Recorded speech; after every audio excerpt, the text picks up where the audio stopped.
Welcome, Duke alumni and friends, to this session of the Duke Alumni Forever Learning Institute. This virtual series is designed to help you keep learning, stay connected, and grow your Duke network wherever you are. Today marks the second session in our professional development series, Career Kickstart, where you will hear from both expert voices and the real-world experiences of fellow Duke alumni. I'm Ann Stevenson, Director of Professional Development with the Lifelong Learning Team and Alumni Engagement and Development, and I'm so glad you're here. Today's session, Building Financial Confidence Early in Your Career, explores how strengthening your financial skills now can set the stage for long-term success. Financial confidence empowers you to take control of your money, reduce stress, and create more freedom and flexibility as you shape your future. In this session, you'll learn practical tools to manage your finances at any stage of your career, how mindset and environmental influences financial decisions, strategies for managing and reducing debt, and how to evaluate compensation and benefits to make informed career choices. We're delighted to welcome Anna Schufeld, Assistant Director for Educational Programming at Duke, who oversees the Personal Finance at Duke program and the Office of Student Loans and Personal Finance. Anna works closely with students, alumni, and staff through group sessions and one-on-one financial guidance, and she will be emceeing today's session. She's joined by our guest speakers, Paul Klink, Chief Executive Officer and Chief Financial Officer at Get Through, and Janet Swartz, Executive Director of Duke's Center for Advanced Hindsight, where she leads behavioral research through the Common Sense Lab. Please join me in giving a warm welcome to Anna, Paul, and Janet to the Forever Learning Institute. All right, well, thank you all. I know I speak for our crew. We're excited to be here. Let me get my slides up and running. And as Ann said, our session today, Building Financial Confidence. So again, we're happy to be part of the Career Kickstart series. Really quickly, as Ann noted, my name is Anna. I work in our Office of Student Loans and Personal Finance, where we serve not just students, but our Duke alum. Janet, Paul, anything y'all want to add before we get underway? No, I'm excited to be here. Thanks. Yes, thank you so much for having me. All right, y'all. So to provide a little bit of a roadmap where we're going to head today, we're doing intros and openers now, if you haven't figured that out. Once we set the tone, we'll transition into some topic deep dives. Note that these are not going to be breakout sessions, not required you to necessarily do collaborative work, assignments, especially for those of you that were enrolled during our COVID era. We know that word sometimes is triggering. What we want to do as recognizing our theme of building financial confidence, acknowledge that that looks different for everyone. So we have some selected deep dives that you'll have an opportunity to select from and choose a route that makes the most sense for you and your current financial journey. We'll come back to the table, debrief, have some closing remarks, and plenty of times for questions and answers.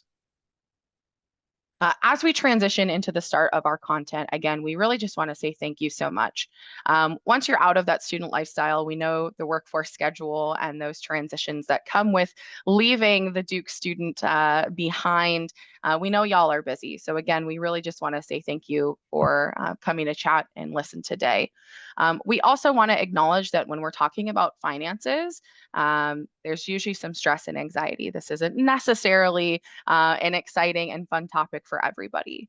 And so by validating that, we also just want to get a sense as you're thinking about what financial confidence looks like to you, what might be some of those pain points, those obstacles in your way that you are looking to navigate as you build financial confidence. So we're going to be launching a poll. Select all that apply. What are those financial stressors that you're dealing with? And we're seeing those responses come in. We'll give it just a few more seconds.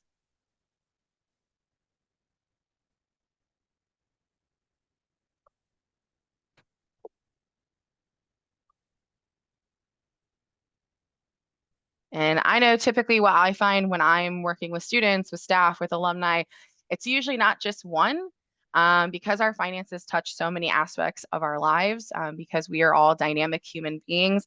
There's usually more than one pain point that we're facing. So especially for folks who responded to more than one, folks who are just feeling anxious about finances in general, again, we hear you.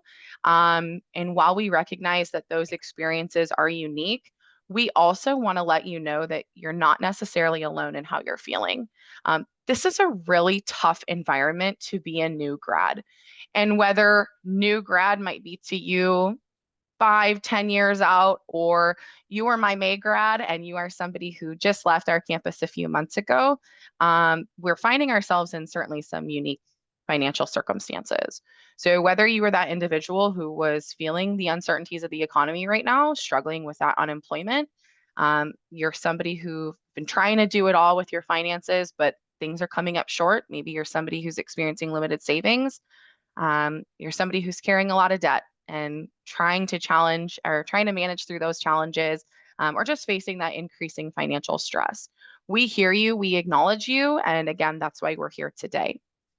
So now we're going to launch through our topic deep dives today. We want to give a chance. Whoops, I don't know why this poll still popping up. There we go. We want to launch our topic deep dives now to give you all an opportunity to self-select, hearing more about a targeted topic. What does that journey to building financial confidence look like for you? And getting information and helpful takeaways to put you on that path forward. So each of us as facilitators will briefly introduce our topic deep dive before we part ways and again, explore that topic in more detail.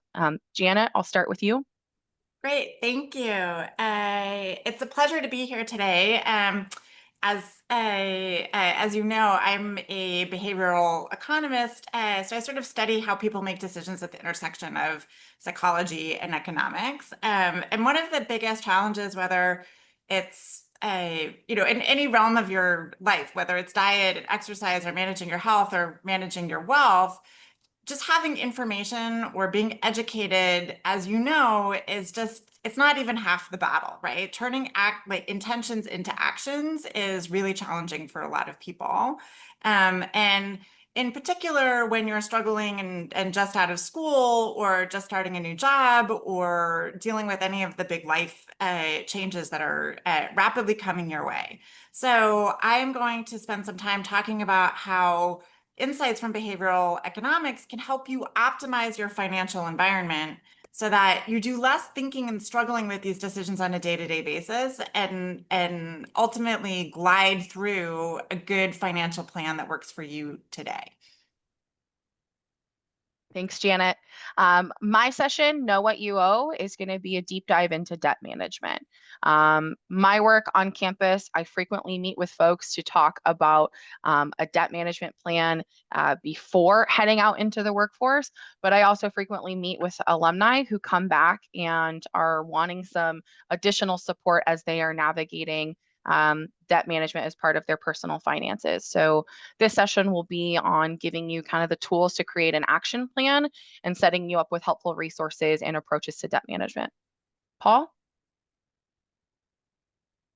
Great. And mine is beyond salary, and we're going to be talking about compensation and benefits. We're also going to talk about how you evaluate compensation and benefits across multiple companies if you're trying to decide where you'd like to go or if you'd like to change jobs.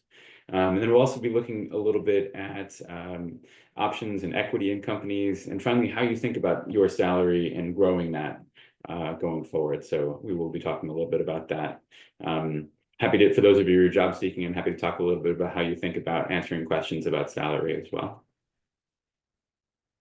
Awesome, y'all. Well, at this time, we don't want to delay because I know all three of us speakers have some good information to share. We'll break into those deep dive rooms and we'll come back together at 12:45 for debrief and further questions before we look to part ways today. Welcome back. Welcome back. I think we're just waiting on Paul's room and we will debrief all these good conversations. And again, we want to leave plenty of time for questions. I think Paul's crew is here, so we are ready to go. Again, we all couldn't be in the same place at the same time. So we did want to just give this space to fill you in on what the other conversations looked like. But do know you should have access to all of the slides and materials from each of our deep dive sessions.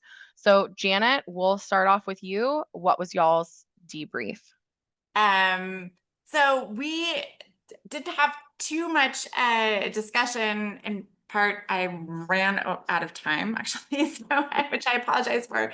But I do think that we covered sort of the basics, right? Which is to really acknowledge that information alone rarely changes people's behavior, right? People know what they're supposed to be doing. We're all educated, but there is a big gap between our intentions and our behavior.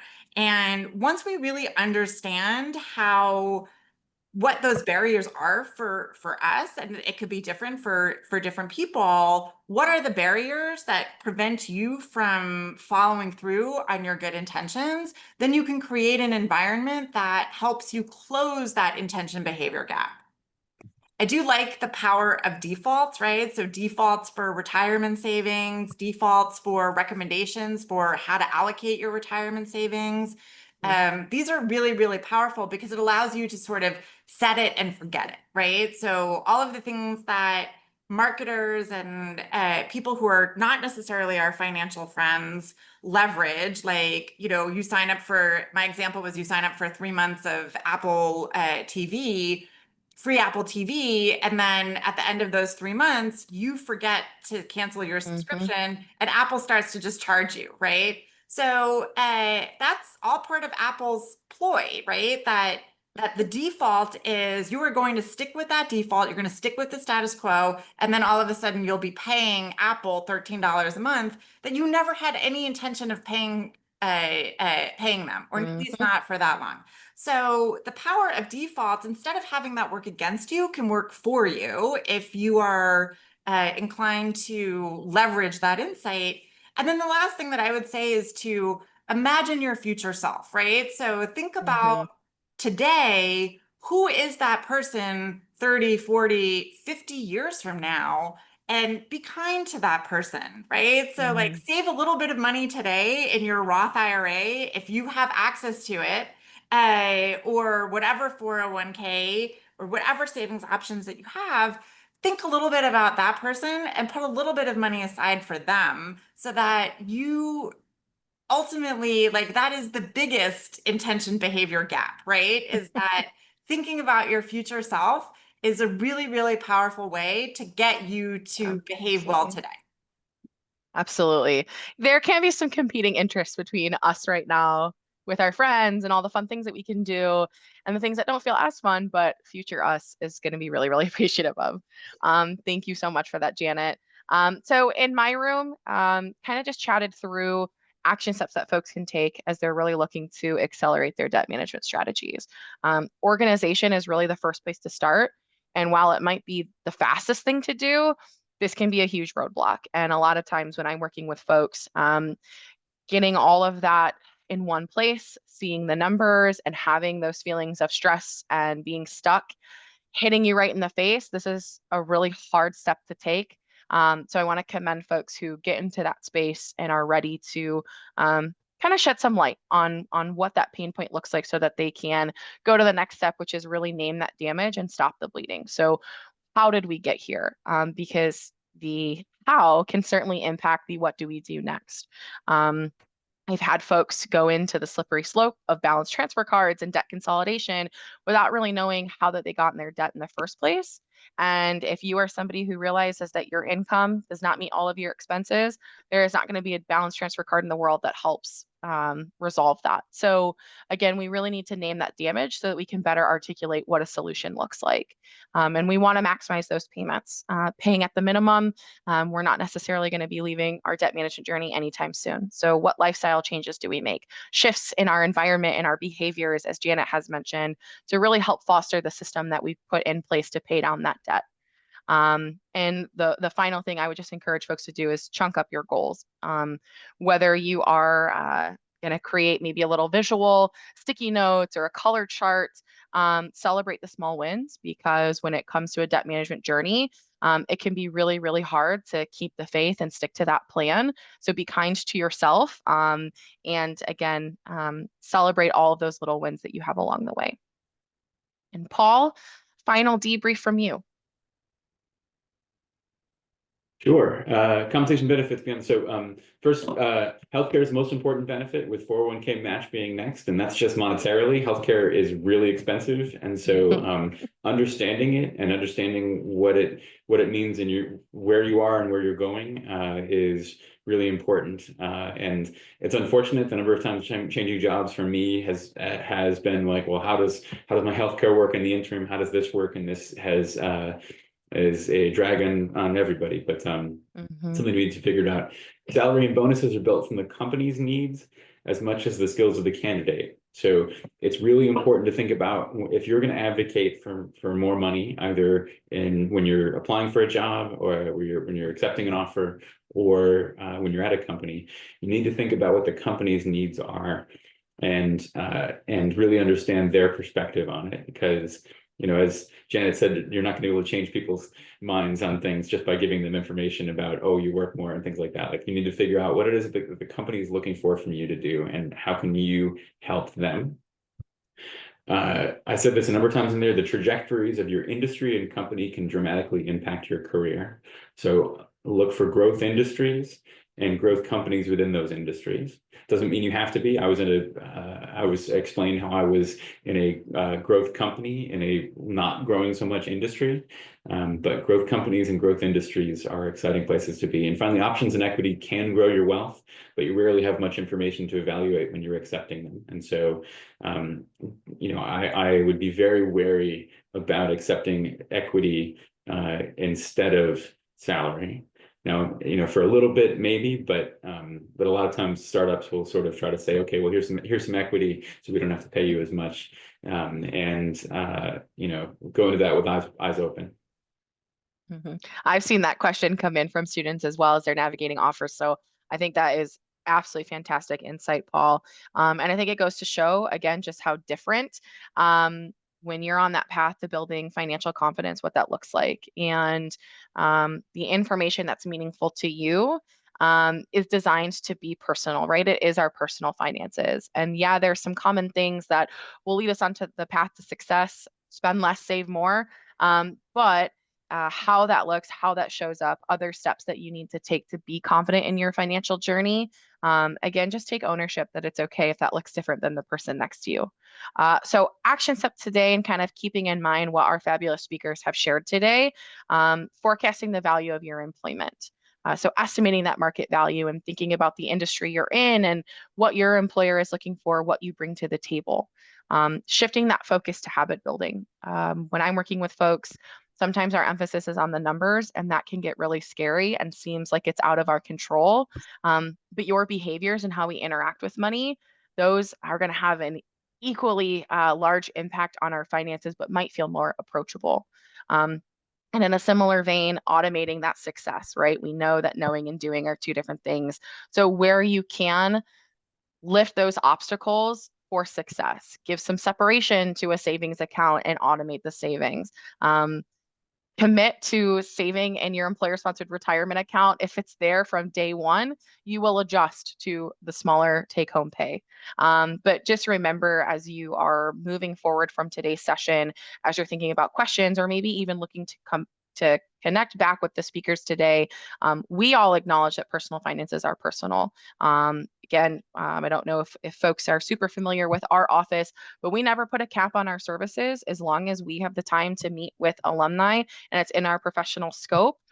Please circle back. And the rest of our speakers have also provided their contact if you have questions, if you want to chat further. So again, we just want to say thank you so much for time and attention today. I'll leave us on the contact information for now, and I think we can open the floor for questions. So I think we still have a little bit of time together. Wonderful. Thank you, Anna. So yes, if you've got any questions for our speakers, please go ahead and put those in the chat. It looks like Antonia is kicking us off. What resources are there to forecast the market value of the job I want to be in 5 years? Sure. So this came out of my presentation, and I'm putting it in the chat. honestly, payscale.com is not bad. You can go in there and you can put in information for experience in your job and what that job is right now. There's also in the slides that I'll share, in the last slide I had, and I actually was at the last slide when I was finishing up, even though I was about 20 seconds cut off. But it has a flow chart of jobs, and so I was describing in my session how I was a financial analyst and how I then sort of worked through, director of finance, VP of finance type roles, and came to where I am now. And you can look at those flow charts and think about what is it that what I recommend is take your job that you're in right now or that you're going for, and then look at the job that people who had that have 5 years later. And so what you can do is two things. One, you can go through PayScale and just like punch in the numbers to figure out what is that job worth. And the second thing I would do, because so many job descriptions on LinkedIn and other places now have ranges, just search for that job right now, the one you want in 5 years, on LinkedIn, and get a sense of the average of the salaries that are there for similar companies. And that's the biggest trick here, similar companies. A director of finance at Merck is going to be way different than director of finance at Get Through. We have 15 people. And, Merck is multinational. And so similar companies, look at the ranges that are listed, because so many states now are requiring salary ranges to be listed. This gives you that information so you can understand that going in. So hopefully that helps, Antonia. Great, Paul. It looks like Antonia is also following that up with, how well does this integrate AI capability? So what do you mean by AI capability? Do you mean like what that job's going to look like because of AI? Yeah, sorry. Right. Oh, that's fine. That makes total sense. So, 'cause two things. One, you can just put in ChatGPT and ask this question too. I forgot that, and I did that yesterday for some of these. So you can just say, what's this job pay right now? The 5-year thing you have to figure out. The AI piece is harder, obviously, and so this is where this is where I would say growing companies, growing industry, and I would be thinking a little bit about the work that's being done by that job and how AI relates to it. I think that the best thing I would put here is that the best thing I've heard related to this is that AI is not necessarily taking everybody's jobs. The people who are going to win are the people that know how to use AI to do their job better. And so, I think that being at the forefront of that is really important. But beyond that, I would look at the job that you're thinking about and how AI might affect that, and go forward. But I know they say AI is gonna affect all jobs, and it is probably in certain ways, but that doesn't mean it's making all jobs go away. So think about, if people can automate a lot of these things, or if this can be done a little easier, what is it that would make it so that what does that look like for me in a few years? The cost structures are not likely to change a lot. The last thing I would say is this is something you should do every 6 months, because it's going to change. And by doing it every 6 months, you're going to be building yourself to be in a good spot in 5 years, whether or not it's the same spot that you thought about 5 years earlier. Wonderful. That's great advice, Paul. All right, let's go ahead and close out our session. Thank you, Anna, Janet, and Paul, for a great session, and to our audience for joining us today. Thank you.